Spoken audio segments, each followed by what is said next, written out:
आकर के उन्होंने सुसाइड की, खुदकशी कर ली।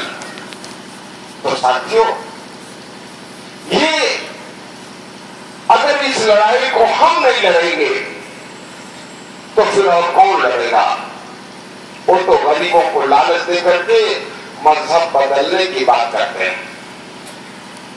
और मैं दावे के साथ कह सकता हूं, जिस तरीके से हमने विधानसभा में कहा था कि पोलराइज करने की साजिश समाजवादी पार्टी की और भाजपा की ये दंगे फसाद करा करके साजिश की है।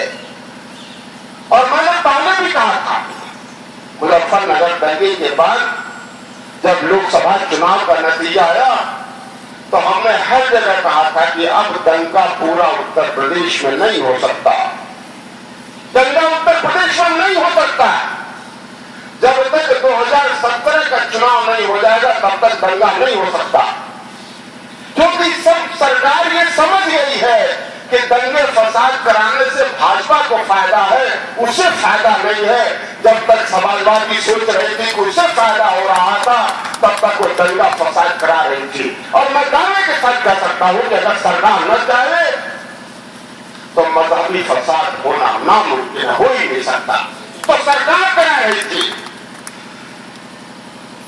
ये बात यहां ही नहीं बल्कि विधानसभा के अंदर हमने कहा है कि समाजवादी सरकार और भाजपा मिलकर दंगा करा रही है, और सरकार बनते ही दंगा शुरू करा दी।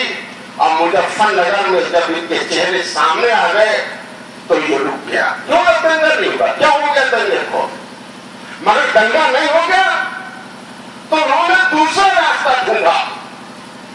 दूसरा रास्ता ढूंढा मजहबी का, घर वापसी का रास्ता, मजहब तब्दील का रास्ता, जबरिया और लालच से रास्ता। आप बताइए मुझे कि ये सारे काम उत्तर प्रदेश में क्यों हो रहा है, दिल्ली में क्यों नहीं हो रहा है, राजस्थान में क्यों नहीं हो रहा है?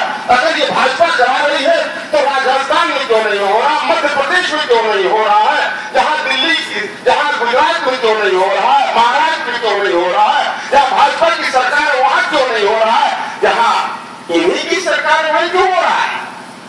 दंगा नहीं हो रहा है क्योंकि पोलराइजेशन से समाजवादी पार्टी को फायदा है। वो चाहते हैं कि मुसलमान उसको जायज हक नहीं मिले, वो चाहते हैं कि मुसलमान डरा थामा रहे, मुसलमान भूखमरी